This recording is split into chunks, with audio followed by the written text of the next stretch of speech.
Marhaba kids mall and ladies wear, बच्चों और बच्चियों के लिए कपड़ों का खजाना, इस्लामपुरा गली number 6, Firdaus tower, Mohammad Ali road, Malegaon. Manav Samachar, मानवता के हक में। मी इब्राहिम शेख, आपण पाहत आहात मानव समाचार मराठी। बघूया कोपरगाव तालुक्यातील मंजूर येथील बातमी।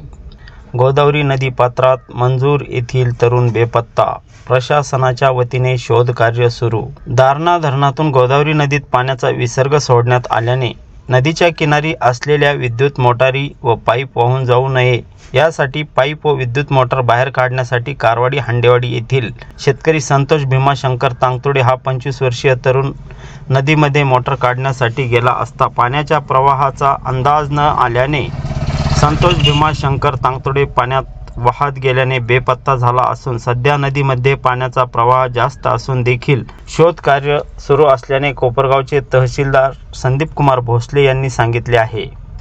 याबाबत सविस्तर वृत्त असे आहे की हांडेवाडी मंजूर येथील गोदावरी नदीवरील कोल्हापूर टाईपचा बंधारा असून या पुलाजवळ शेतकरी संतोष भीमाशंकर तांगतोडे वय 25, अमोल भीमाशंकर तांगतोडे वय 30, प्रदीप भीमाशंकर तांगतोडे वय 28 व नारायण भिकाजी तांगतोडे वय 52 हे गोदावरी नदीला पाणी येणार असल्याने नदीकाठी असलेल्या विहिरीवरील मोटारी काढण्यासाठी गेले असता पाण्याचा अंदाज न आल्याने संतोष वाहत चालल्याचे नदी किनारी शेळी चारण्यासाठी उभ्या असलेल्या ताईबाई छबुराव बाबूराव पवार यांच्या लक्षात येताच ताईबाई पवार यांनी आपली स्वतःची नेसलेली साडी सोडून तरुणाच्या दिशेने फेकून त्यातील अमोल व प्रदीप या दोघांना आधार देऊन वाचवण्यात त्यांना यश आले। मात्र त्यात संतोष हा तरुण पाण्याच्या प्रवाहात वाहून गेल्याचा अंदाज नागरिकांनी व्यक्त केला आहे। कोणत्याही क्षेत्रामध्ये पुरुषांच्या तुलनेत महिला कुठे कमी नसल्याचे मूर्तिमंत उदाहरण आज ताईबाई छबुराव पवार या महिलेने आपल्या जीवाची पर्वा न करता स्वतःची साडी सोडून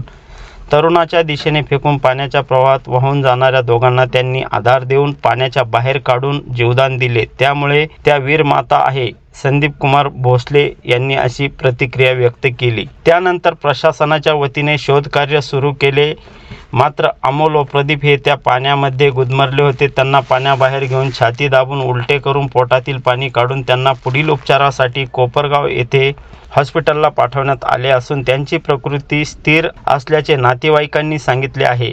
तसेच पाण्याच्या प्रवाहामध्ये वाहून गेलेल्या तरुणाचा शोधसाठी प्रशासनाकडून शोध मोहीम सुरू आहे। मात्र संध्याकाळी उशिरापर्यंत कुठलाही ठाव ठिकाणा लागू शकला नाही। या शोध मोहिमेमध्ये कोपरगाव नगर परिषदेचे आरोग्य विभाग व फायर ब्रिगेडचे प्रमुख सुनील आरणे यांच्या मार्गदर्शनाखाली जवान सागर काटे, धनंजय शिनगर, प्रशांत शिंदे, आकाश नरोडे, घनश्याम कुरे व संजय विदाते या शोध मोहिमेत असून तहसीलदार संदीप कुमार भोसले, नायब तहसीलदार प्रफुल्लिता सातपुते, मंडलाधिकारी नानासाहेब जावळे, तलाठी दीपाली विधाते, तलाठी दिनकर कातकडे हे घटनास्थळी उपस्थित असून शोध घेण्यासाठी परिश्रम घेत असून रात्री उशिरापर्यंत शोध कार्य सुरू होते। मात्र अंधार पडल्यामुळे शोध कार्यास अडथळे येत आहे, तरी देखील शोध मोहीम सुरू आहे। मात्र याबाबत कोणाला काही माहिती मिळाल्यास त्वरित सोमनाथ तांगतोडे 90 60 64 28 66 यांच्या दिलेल्या नंबरावर संपर्क करावा। अशाच नवनवीन बातम्या बघण्यासाठी